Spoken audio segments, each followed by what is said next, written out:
Inner engineering खंड 2।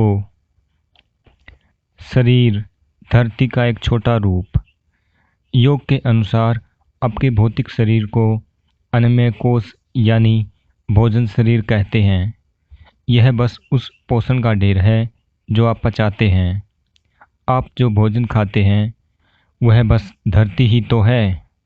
आप इस धरती की छोटी सी लहराती फसल हैं जो इधर उधर इतराती घूमती है और स्वतंत्र इकाई होने का दावा करती है। इस धरती पर जो भी होता है वह आपके साथ भी होता है, किन्हीं सूक्ष्म तरीकों से और कभी कभी स्थूल तरीकों से भी। यह धरती उस बड़े पिंड का हिस्सा है जिसे हम सौरमंडल कहते हैं। सौरमंडल में जो होता है वह इस धरती को प्रभावित करता है। यह सौरमंडल उस विशाल पिंड का हिस्सा है जिसे ब्रह्मांड कहते हैं। हो सकता है कि अभी यह आपके बोध में न हो, किंतु चूंकि आपका भौतिक शरीर इस धरती का बस एक टुकड़ा है, इसलिए ब्रह्मांड के किसी भी हिस्से में जो कुछ भी हो रहा है वह किसी तरीके से आपके साथ भी हो रहा है। यह अविश्वसनीय लगेगा, पर यदि आप अपने शरीर को एक खास तरीके से रखें तो आप धरती पर और ब्रह्मांड में होने वाले बदलावों के प्रति जागरूक हो जाएंगे। एक बार आप इसके प्रति संवेदनशील हो जाते हैं तो आपका पूरा शरीर आपके आसपास होने वाली हर चीज़ अनुभव करने लगता है। यदि आप धरती के तौर तरीकों पर गौर करने में पर्याप्त समय लगाएं तो यह संवेदनशीलता नाटकीय ढंग से बढ़ जाएगी। मैं कुछ वर्षों तक एक फार्म में रहा था। वहाँ पास के गांव में एक व्यक्ति था जो ठीक से सुन नहीं पाता था। उसका नाम चिक्केगौड़ा था।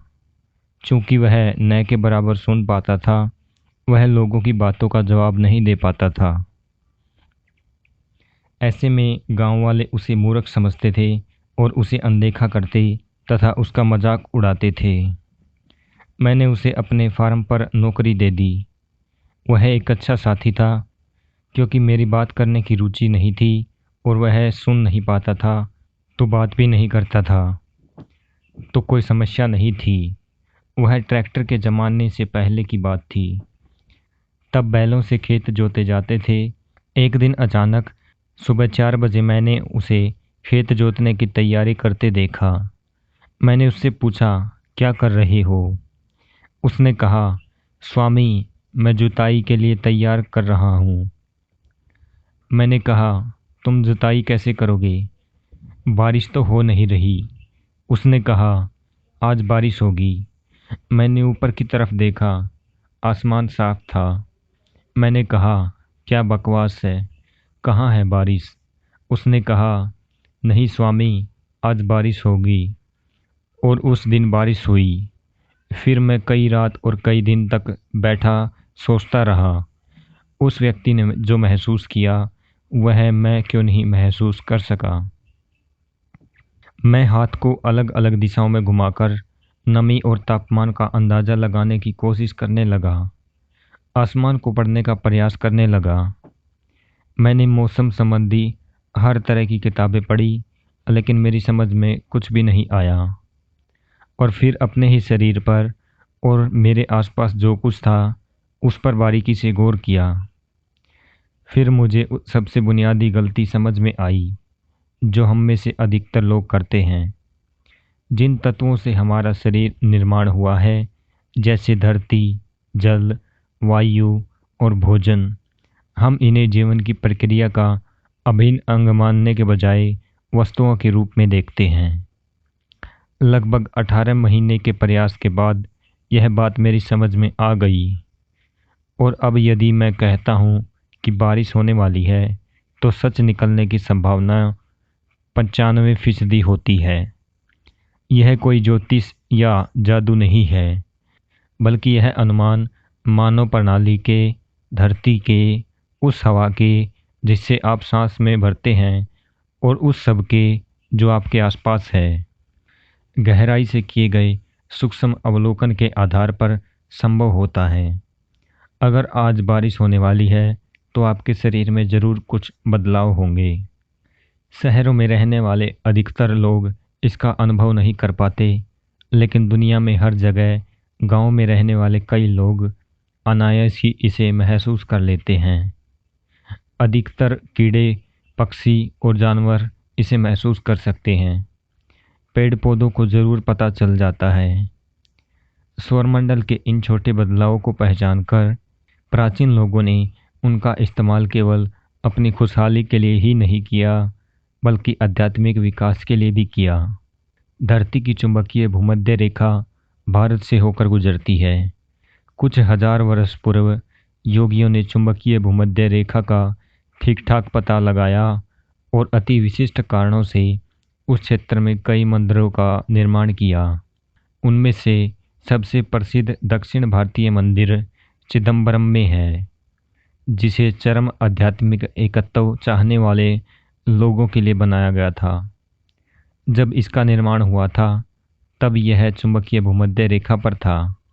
जब धरती एक विशेष स्थिति में आती है तब अनेक आध्यात्मिक साधक सदियों से चिदम्बरम में इकट्ठे होते रहे हैं।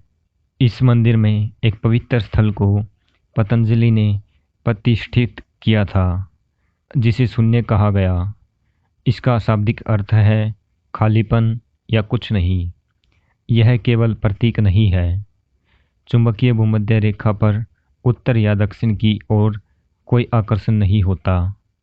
यहाँ पर चुंबकीय बल शून्य है और यह आध्यात्मिक साधक के जीवन में एक विशेष संतुलन और संभाव लाने में सहायता करता है।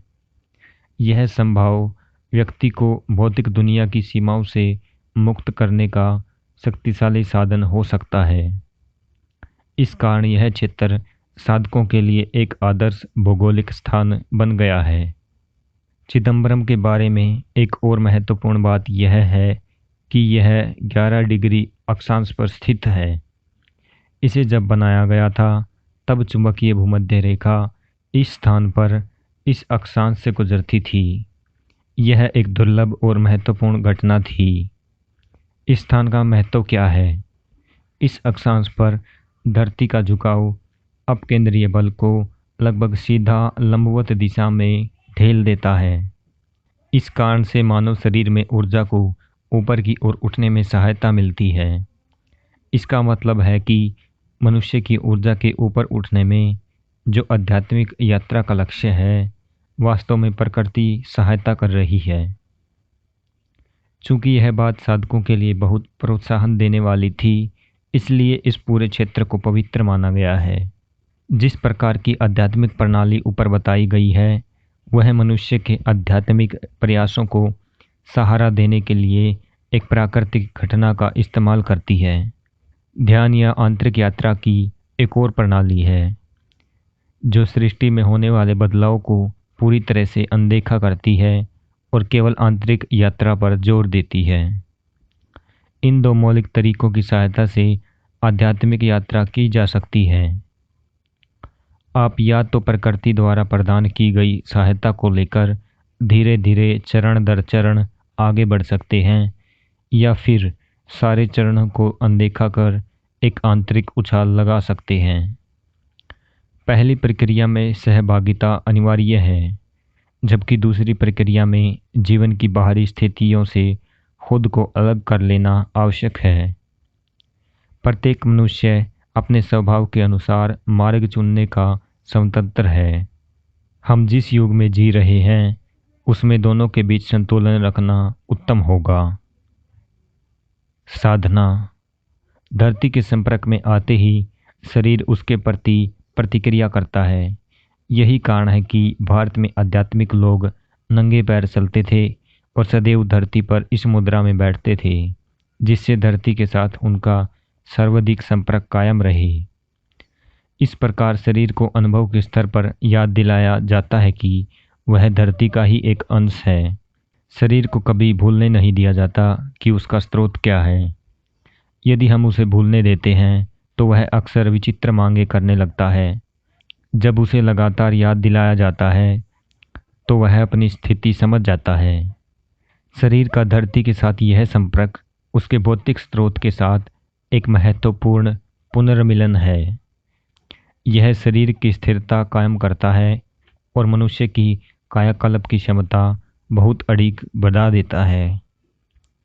इस बात से बहुत सारे लोगों के इस तरह के दावे समझ में आते हैं कि केवल धरती के बाहर बागबानी जैसी साधारण गतिविधि से उनके जीवन कैसे चमत्कारी ढंग से रूपांतरित हो गए। आज हम कई कृत्रिम तरीकों से शवम को धरती से दूर कर रहे हैं, जैसे फुटपाथ बनाकर, कई मंजिला इमारतें बनाकर या ऊंची एड़ी के जूते चप्पल पहनकर। इससे शरीर के अंग धरती से दूर रहते हैं और हर चीज़ बुनियादी जीवन प्रक्रिया का दम घोंटने वाली होती है। धरती से यह दूरी मनुष्य के प्रतिरक्षा तंत्र से जुड़ी बीमारियों और दीर्घकालिक एलर्जी के रूप में प्रकट होती है। यदि आप बार बार बीमार पड़ते हैं तो आप बस फर्श पर सोना शुरू कर दीजिए, आप एक बड़ा अंतर महसूस करेंगे। साथ ही धरती के जितना करीब हो सके बैठने की कोशिश कीजिए। इसके अतिरिक्त आप एक ऐसा पेड़ खोज सकते हैं जो ताज़ी पत्तियों या फूलों से लदा हो। आप उसके आसपास थोड़ा समय बिताइए। यदि हो सके तो आप अपना नाश्ता या भोजन पेड़ के नीचे कीजिए। जब आप पेड़ के नीचे बैठें तो शवम को याद दिलाइए, यह धरती ही मेरा शरीर है। यह शरीर मैंने धरती से लिया है और धरती को वापस कर दूंगा। मैं अब सचेतन होकर धरती माता से कहता हूँ कि मुझे कायम रखे, मुझे थामे रखे और मुझे स्वस्थ रखे। आप पाएंगे कि आपके शरीर की स्वस्थ होने की क्षमता बहुत अधिक बढ़ गई है। और यदि आपने अपने सारे पेड़ों का फर्नीचर बना डाला है तो थोड़ी ताज़ी मिट्टी इकट्ठा कीजिए और अपने हाथों और पैरों को उससे ढककर रखिए। इस तरह 20 से 30 मिनट तक रहिए। इससे आपको शीघ्रता से स्वास्थ्य लाभ करने में सहायता मिलेगी।